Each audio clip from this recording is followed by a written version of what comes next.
acontecendo, e ainda vem, infelizmente, é que o material pode ser retirado do local, porque se chegou lá, pode ser retirado. E há o abuso de uma parte. E como eu disse para você, tem locais... De qual parte? Tem locais na Amazônia ali que é permitido. Mas desculpa, eu não entendi. Abuso de qual parte do órgão fiscalizador? Sim, por parte do IBAMA. Sim. Por que, candidato? O que seria um Mas abuso o seguinte, do IBAMA, o que diz a lei... na defesa da floresta O que diz amazônica? a lei, um trator, por exemplo, você tem que tocar fogo se não puder retirar daquele local. O que e muitas vezes o pessoal do IBAMA faz? Toca fogo mesmo podendo retirar o material de lá. Mas a quem interessa defender a posse de um trator utilizado para derrubar árvores na Amazônia, candidato? Mas não está derrubando árvore na Amazônia, está derrubando em áreas, muitas vezes... Mas a lei não fala se é um local é permitido ou não. A quem interessa, candidato? A lei não fala.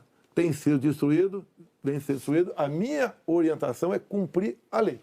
Nada mais além disso. E os órgãos fiscalizadores... Olha só, a Amazônia é do tamanho da Europa Ocidental. Ali na Amazônia cabe uma Alemanha, cabe uma França, cabe uma Itália, cabe um Portugal, cabe um montão de países. Você pensa que fiscalizar, evitar que pegue fogo Mas é só assim, para vamos entender, lá? então, sobre a desautorização dos órgãos fiscalizadores para destruir equipamento apreendido. Não desautoriza, mando cumprir a lei. A lei fala que se o material pudesse retirar de lá, assim como entrou, não é para ser destruído. Mas com que propósito mesmo? Eu não entendi. Cumprir a lei. Propósito, cumprir a lei. Faz lá dentro, eu tenho aqui uma aspas. Tem quase 30 milhões de pessoas que têm que sobreviver. Eu tenho aqui uma aspas em que o senhor diz que não é para queimar nada, maquinário nem trator. Mas vamos adiante, o fato é que, sobre o meio ambiente, em 2018, o mundo tinha uma visão sobre o compromisso ambiental do Brasil. Hoje, o mundo vê o Brasil como um destruidor de florestas. Num segundo mandato, o que o senhor vai fazer para mudar essa imagem? Primeiramente, destruidor de florestas. É uma mentira. Ninguém quer destruir floresta, né, por livre e espontânea vontade. O acordo Mercosul-União Europeia estava travado. Com os problemas agora da guerra, Ucrânia, Rússia, a União Europeia quer acelerar o acordo conosco para o Mercosul. Dizer mais, a Alemanha está usando combustíveis fósseis. Por quê? Se eram os países que diziam que nós devíamos cada vez mais buscar aí energia limpa. Concordo com eles, mas a realidade é outra completamente diferente. Não é a realidade aquilo que a gente acha que deve ser, é o que tem que ser. Países da Europa já estão em contato conosco, por exemplo, atrás do hidrogênio verde. O Brasil será uma grande potência fornecedora de energia hidrogênio verde. Como já temos acertado, né, no limite máximo, temos até o equivalente a 50 Itaipus na costa do Nordeste. E nós vamos exportar esse hidrogênio verde para a Europa toda. Ou seja, o Brasil é um exemplo para o mundo.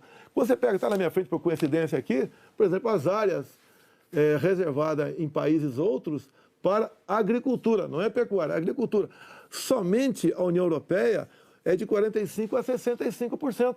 Você pega países como a Alemanha, 56% para a agricultura. Então, você pega o Reino Unido, 63% para a agricultura. O Brasil preserva 2/3, 66% da sua área verde.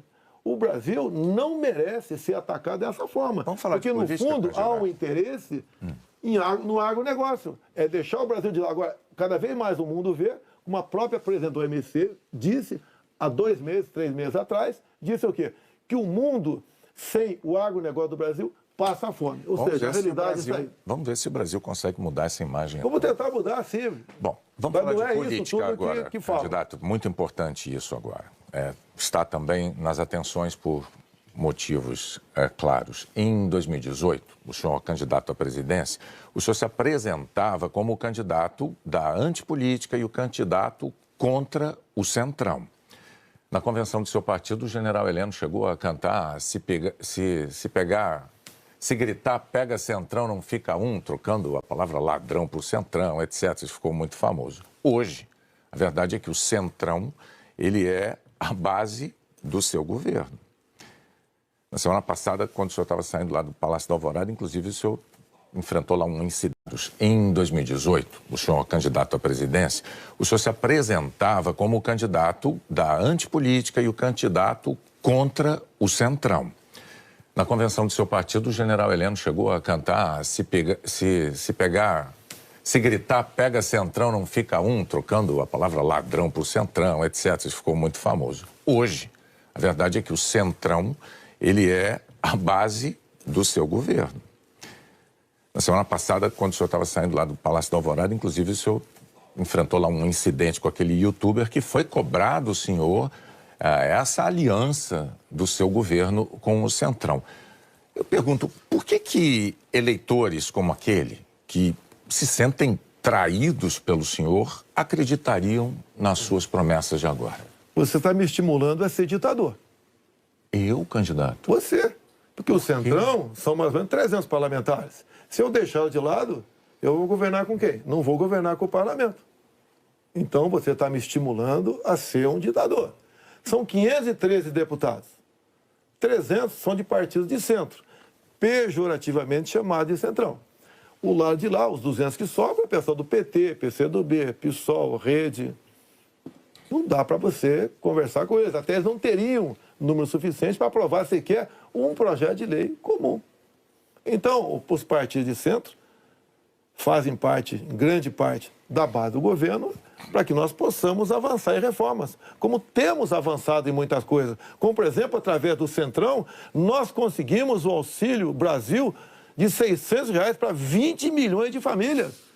Dá para imaginar isso? E olha só, os partidos de esquerda votaram contra o parcelamento dos precatórios, que era condição para a gente dar lá atrás R$400 de Auxílio Brasil para esses mais necessitados. Então o PT votou contra o Auxílio Brasil de 400. Não, votou contra a questão dos precatórios. Do parcelamento, porque sem parcelamento você não tem como conseguir recurso no orçamento para pagar os 400. Assim como agora o PT também votou contra, tá?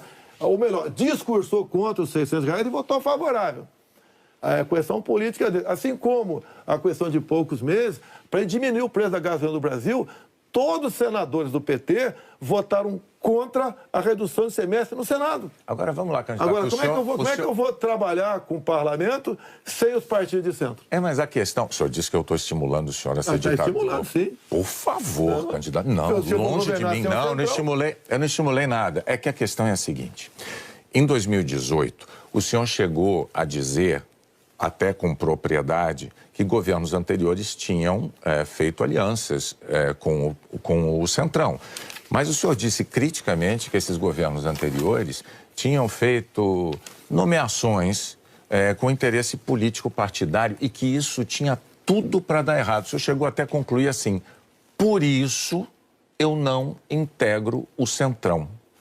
Mas recentemente, há dias, o senhor, com muita naturalidade, disse assim, eu sempre fui do Centrão, eu vim do Centrão. Aí eu tenho que perguntar ao candidato, em nome da clareza para os eleitores, em qual dessas duas afirmações o eleitor deve acreditar? O senhor sempre foi do Centrão? Ou o senhor, como disse em 2018, diz, eu nunca fui do Centrão por esse motivo? No meu tempo não era Centrão, não existia Centrão. Como assim? No meu tempo, esses partidos que eu já integrei não eram tidos como partido central. Qual